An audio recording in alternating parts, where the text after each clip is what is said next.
Hi, today we're going to be returning to the LED Studio Light project and we're going to be assembling up the LED driver board today. So we've got our PCBs from PCBWay, so let's have a look inside the box. So first of all we've got the PCBs themselves, we'll take a closer look at those in just a moment. We've got a couple of freebies and you can actually choose these in the PCBWay store. If you earn PCBWay beans or if you just pay cash you can buy some merchandise like this, and I thought these were quite nice. So this one is a schematic symbols reference guide, so it's got all your basic symbols on here. A quick reference for, I always forget how to draw MOSFETs the correct way around, so quite a handy guide there. And also a footprint guide, which is often extremely useful for either checking some components when you're doing a PCB layout. So if you've got the physical components, you just want to quickly check that you're picking the right size. You can do that on something like this. And it just means it's a very quick way of making sure that you're designing the right size parts on your PCB. And then at the bottom, yeah, we should have our stencil. So top and bottom, because we do have a double-sided load on this PCB. Now what that probably means is we'll have to assemble one side with a traditional method, and then the other side we might have to just use the hot air gun or maybe hand assemble it. So we'll have a look at that in a moment. So I ordered 10 PCBs. I only need either 6 or 8. I haven't decided how many lights that I'm building yet, but we've got enough there. The first one is probably going to be some kind of sacrificial PCB. I think we'll use this one, we'll solder wires on and that kind of thing so we can look at the waveforms on the DC to DC converter. So looking at this side of the PCB, there's not a huge amount of components on this side, so I think I'll assemble this side second, and this is the side that I'll assemble first. So we'll use the solder stencil, I'll put all of the parts on and then reflow it on the hot plate, and then I'll probably use the stencil once again on here, but then probably just selectively use the hot air gun to heat up individual components, and that should get us to the first PCB. So I'm just going to do that off camera. I'm not sure if people really like watching the assembly process or not, so leave a comment down below stating your preference, but I'm just going to assemble this one off camera for speed, and I'll rejoin you when it's done. Right, so one frustrating week later, and we have got an assembled PCB that we can now test the LED driver on, but it's been a bit of a fail in the past week. I've had a real faff around with the firmware. It turned out that some of the problems that I was having in the firmware were actually related to bugs on the PCB. Now, nothing, fortunately, as far as I can see, to do with the LED driver itself, but if you have a look at the PCB, I've got the DC jack here, and I've had to make a slight modification here. And what had happened, if you look at the schematic, I'd kind of just read this parts diagram incorrect. If you look in the datasheet, it's really, really clear. But this is a 2.5mm barrel jack, and I'd kind of assumed that this was the outer terminal and this was the inner pole, but obviously it's not. This is the part that contacts the outside of the barrel. This is the switch contact, and this is supposed to be the inner terminal, but it was kind of drawn a bit weird. And I didn't really pay attention. I didn't check this when I did the schematic. So what we ended up with is a situation where I need to connect pin 2 and 3 on the actual PCB, but also as a result we've ended up with reverse polarity on the connector. So that's not a problem for this one PCB because I can just switch the polarity around on my bench power supply. But I've made a note here to actually change that in the next version of the schematic, and I'm quite glad I only built one of these PCBs up. I was considering building up several because it's a lot more efficient when you've got so many different parts on the board to build all of the PCBs together, because then you can just get all the parts out and place them as you go along on each of the boards. Now, in terms of the problem that I was having with the firmware, it turned out there was a problem here on some of the connections. Now, what I'd hoped to do in this video was primarily just test the LED driver. So what I wanted was the ability to adjust the brightness with this potentiometer here. And this feeds into what I thought was an analog input on the microcontroller.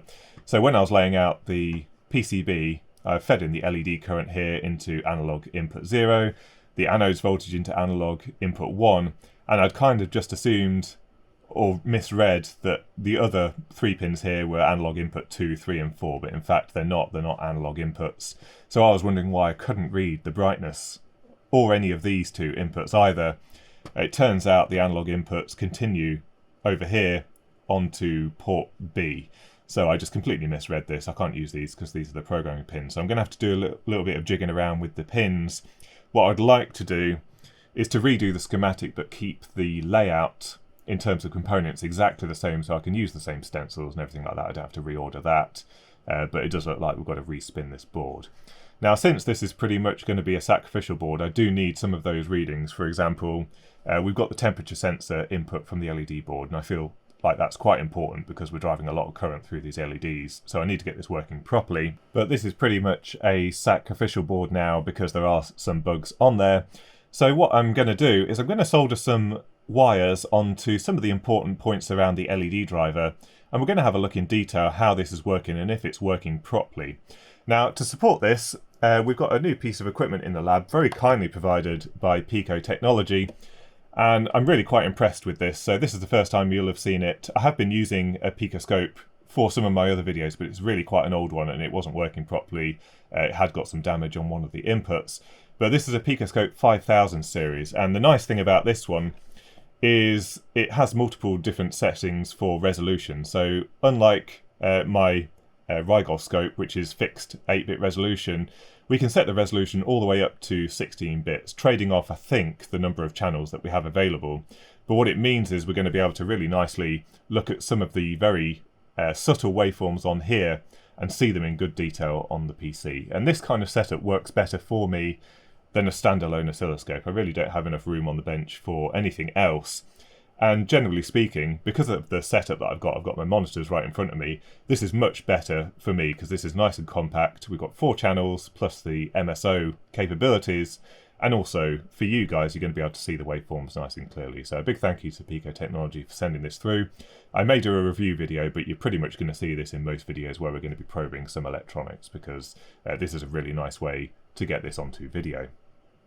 Now, in the last video, someone asked a question about the shunt dimming that we've got on this LED driver, and I explained how this worked last time, but essentially what it's doing is it's preventing the inductor current going to 0 when we're PWMing the LEDs. So rather than turning off the LED driver effectively, which would cause the current in the inductor to collapse, instead what we do is we turn on this MOSFET, and the current that would have gone through the LEDs gets shorted through this MOSFET instead. And the question basically was, isn't this a really inefficient way of doing LED dimming? And it certainly is less efficient than just controlling either an analog voltage into the LED driver or by PWMing it. But what it does do is it allows for more precise dimming, which in this application isn't strictly needed, but I was quite interested in trying this out. Another part of that question was, if you turn it down to 50%, aren't you still burning the same amount of power? And the answer to that is no.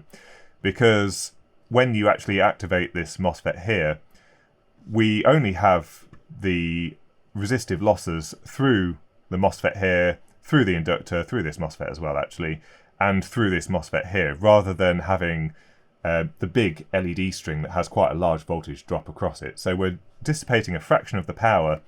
However, when I looked into it a little bit further, I actually realised that I probably hadn't picked the best MOSFETs here. I'd taken the one from the reference design, but I think the on resistance is something like 100 milliohms, possibly slightly higher, which does mean we're dissipating potentially like a watt or two at worst case on this PCB. So we're going to test first of all with the NTD3055, but I did order some more MOSFETs from RS with the limited selection that's available, and we'll probably end up swapping them out to decrease the losses further.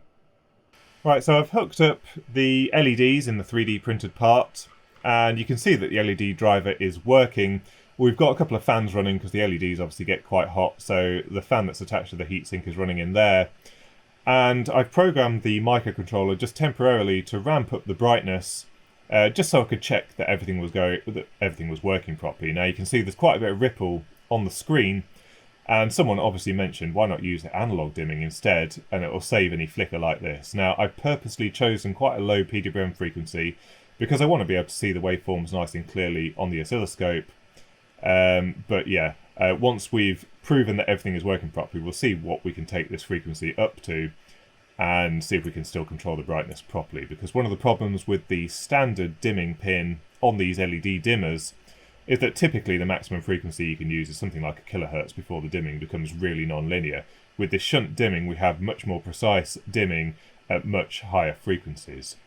Now, you can also see I've got the thermal camera set up. I have got a slight error on the board in that I'd selected the wrong part for that 3.3 volt regulator. I think I mentioned earlier that the dissipation in that part shouldn't be too bad, but that was assuming that I was using the SOT 223 part, which is the one I'd intended to use. And then at some point, for some reason, while I was laying out the board, I put in the SOT 23 part. And if we have a look at the thermal camera, you can see that part is getting pretty toasty up at 95 degrees C. So I'm going to see if I can find a little bit of metal just to stick on there, just to give it a little bit of heat sinking, because that's a little bit too hot for my liking. And then we can have a look at the waveforms properly. Right, so there's my little modification. I've just glued a M3 brass nut to the top of that regulator, and that should help with the thermal dissipation. It shouldn't get anywhere near as hot, and we shouldn't have any risk of this just burning out on this PCB. So now with the LEDs running at maximum current, we're not PWMing them anymore, and we can see most of the dissipation is seen in this upper MOSFET. This is the high side switching MOSFET that is dissipating most of the power. And as I said, one of my concerns is actually I didn't pick the best MOSFETs here. They've got an on resistance that's a little bit too high. However, this is all within kind of spec. 63 degrees without any additional airflow is fine. But I think we will, towards the end of this video, swap those MOSFETs out and see if that changes.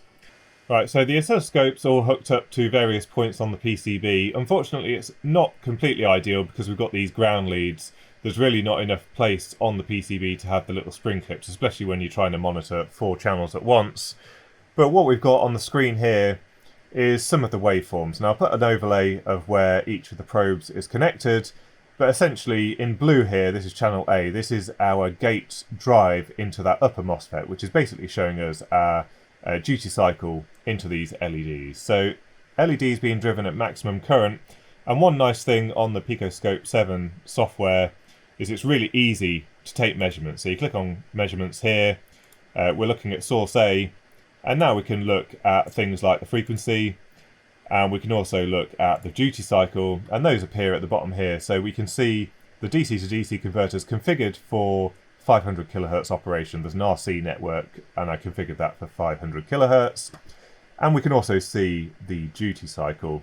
And because we're driving this at constant current, but we're driving it at maximum current, what will happen is as we adjust the incoming supply voltage, we should see that duty cycle change. So as I decrease the supply voltage, we'll start to see the duty cycle increase because we're trying to maintain the current into those LEDs. So I'm decreasing the voltage now, and you can see basically the duty cycle is increasing as far as it will go, and then there's actually a limit which I've specifically set on the PCB with some of the networks there.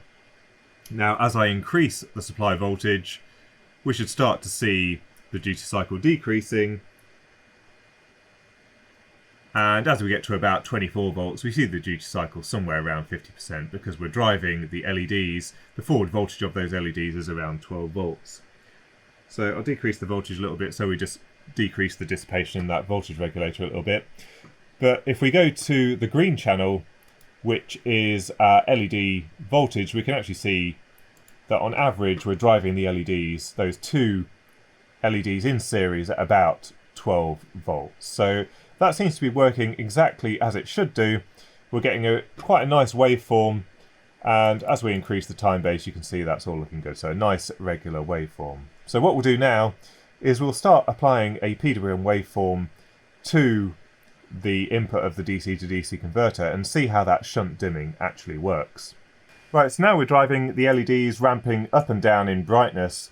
At the bottom here we've got the PWM waveform going in, and one really nice thing about the Picoscope is it's got this option here that says DSP, and basically we can put a low pass filter in of variable frequency. So if we turn this off you can see we get quite a bit of noise because I've got the non-optimal probing on the PCB. But as soon as we activate that and set it for a reasonable filter frequency, it really cleans up that waveform and you're able to see what's actually going on the system. So what this is showing is basically where the PWM waveform is high, this is where we're driving current into the LEDs, and in that area you can see quite a high density of peaks, and that's because we're increasing the duty cycle to be able to drive those LEDs at full current. But as you can see, there's still stuff going on within the off part of the waveform, and that's because we're still driving current through the inductor, But because we've only got a couple of 100 milliohms of impedance, the duty cycle there doesn't need to be very high. So let's have a look and see if we can see that in a bit more detail. So zooming in on the waveform, we've got our PWM waveform at the bottom again. We're looking closely at a transition from logic 0 to logic 1, and we're able to see the switching waveform at the top here. So this is our 500 kilohertz switching waveform. And when we've got a logic 1 on the PWM pin, we're driving current through the LEDs. Where we've got a logic 0, we are shunting the current through the LEDs, so the LEDs are effectively turned off. And we've got a very rapid transition from 0 current going through the LEDs all the way up to 4.8 amps going into those LEDs. So around about 5 microseconds, I think it takes for us to deliver full current into those LEDs, which is extremely rapid. And when we have a look at the evaluation manual, what we can actually see is if we'd use the UDIM pin instead, when we get that logic 0 for our PWM waveform, we actually turn off the switching waveform altogether, and then when it's logic 0, that's where we actually get our switching waveform. And that's the more traditional way of dimming. But if we have a look more closely, in this example, the LEDs are only being driven at about 500 milliamps, I think it is. And it takes quite a long time for current to start building in those LEDs. So if we were to increase the PWM frequency, we probably wouldn't ever be able to get to full current through the LEDs at low duty cycles. So we get this non-linear dimming. So after increasing the PWM frequency to about 18 kilohertz, you can see there's absolutely no flicker on the camera. So this is working really quite nicely. And if we take a look at the waveforms on the PC, you can see, again, our PWM frequency is about 18 kilohertz. There is a little bit of non-linear dimming right at the low end here. So when the duty cycle is about 5 or 6% or less, the dimming of those LEDs becomes very non-linear, but that's not too much of a problem for my application. But you can see the problem. If we'd been dimming with the UDIM pin, we've hardly got any switching cycles per PWM period, which is why we wouldn't actually be able to implement PWM at this frequency and would be forced to implement some kind of analog dimming. Now, as I mentioned at the start of the video, the selection of these MOSFETs wasn't the best. I'd taken it from the application note, but actually I think I've selected some better ones from RS, which we'll take a look at in a minute. But what I want to do is take a measurement of the efficiency at some operating points, so probably at 10%, 50% and 100% duty cycle onto the LEDs, and then do a comparison after I've replaced these MOSFETs. Because if we have a look at the thermals, as we change the brightness, we're dissipating power in these MOSFETs in various different ways, but that shunt MOSFET does get quite warm around the 50% duty cycle, which is to be expected. That's the worst case operating point for this. Again, that is a little bit too toasty for my liking on the PCB, so let's see if we can increase the efficiency with a different MOSFET choice. Right, so a quick comparison of the two MOSFETs. So this is the one that's fitted to the PCB currently, and this is the new part that I've selected. And as you can see, the headline figure for the NTD3055 has an RDS on of 122 milliohms, whereas this alternate part that I've selected has a RDS on of just 36 milliohms, so considerably less series impedance, and that should theoretically improve our efficiency quite considerably. However, as with anything, there's always a trade-off. Now, a typical trade-off for something with a lower on resistance and also a higher current capability is the gate charge increases. Now, annoyingly, as with almost every datasheet, you can't compare the figures directly. As you can see, the figures that they've published here are, in this case, with a supply voltage 48 volt DC, and the gate drive is at 10 volt DC, whereas on this one, 30 volt DC, gate drive 5 volt DC, and also significantly more current. And when we're driving more current through the MOSFET, the gate charge does increase. However, you can see here that our gate charge here in this example is about 7 nanocoulombs going up to 15, and in this case it's almost double. However, when we consider how much current this MOSFET is actually switching, these numbers are pretty small. We're not too concerned about the efficiencies of the gate driver when we're actually driving 4.8 amps into the LEDs. Now, looking at the waveforms, now that we've got the new MOSFETs on the PCB, everything is looking exactly as it should do, really nice clean waveforms. However, one thing that I can immediately see, we're feeding in a 50% duty cycle into the PWM pin at the moment, and in the off part of the waveform where we're shunting power through one of the MOSFETs, we're seeing far fewer pulses. than we were seeing before. There's only 5 in this 50 microsecond period, which is significantly fewer.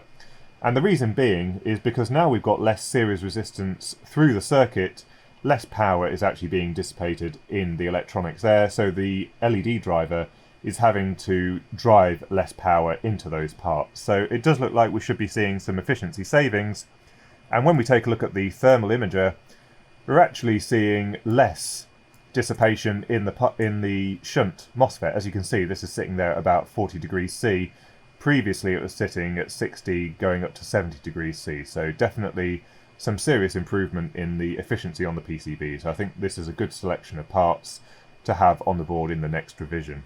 So I've measured the efficiency of the entire system. So this is the amount of power being fed into the entire PCB, including the amount of power being delivered to the microcontroller, the RS485 transceiver, some memory that we've got on the board, some op-amps and that kind of thing. So all the peripheral electronics as well as the LED driver itself. And then I've measured the power being fed into the LEDs. And given that we're putting 4.8 amps into these LEDs, I think the efficiency that we're achieving at full brightness is really quite impressive. So the evaluation board datasheet as well as the datasheet just for the LED driver itself, the highest efficiency I saw in any of their designs was around 92%. So we're getting 91% with our new choice of MOSFETs. With the older one we were getting about 88, and I think that equates to about 2 to 2.5 watts of dissipation difference on the board itself. So quite a considerable saving from swapping out those MOSFETs. However, what we can see is once we start to decrease the brightness, the efficiency really drops off. And that's because partly we've got other parts on the board that are starting to dominate at this point. So where we've got the LED current somewhere around 48 milliamps or something like that, we're seeing the current of the microcontroller, which is somewhere in the region of 30 milliamps or so, plus all the other electronics on there starting to dominate. So we're losing efficiency there. Obviously, we are losing some efficiency in the LED drive itself because we're using that shunt dimming. Power is being dissipated in the MOSFETs where nominally that would actually be turned off. However, overall, I think it's looking pretty good, and the thermals on the board now with the new MOSFETs is looking really quite good. So just a few errors to correct on the board, and then we can send out the PCB for a new version. So it looks like the LED driver is working really nicely. We're getting nice and smooth dimming, no flicker or anything like that. So this is all working really well. But we do need to correct the pin out on the DC connector. We need to update the part numbers in the schematic for the MOSFETs.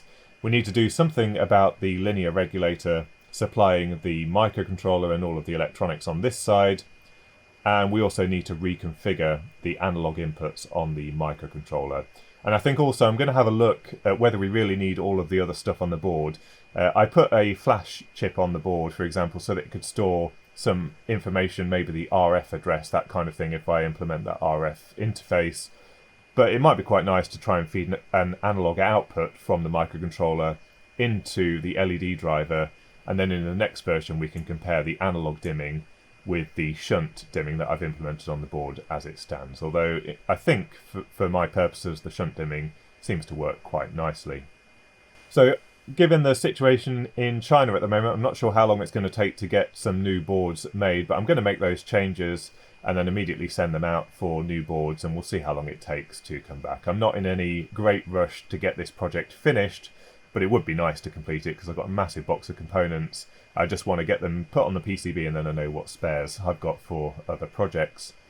So anyway, a big thank you to PCBWay for sponsoring this video and providing the PCBs. Don't forget to visit them if you're thinking about getting some boards made. Also, a big thank you to Pico Technology for supplying me with that oscilloscope. I think this is really going to help some of the content in the future on my channel. I hope you found the video useful. If you've got any thoughts and comments, don't forget to leave them in the comments section down below. And until next time, thanks for watching.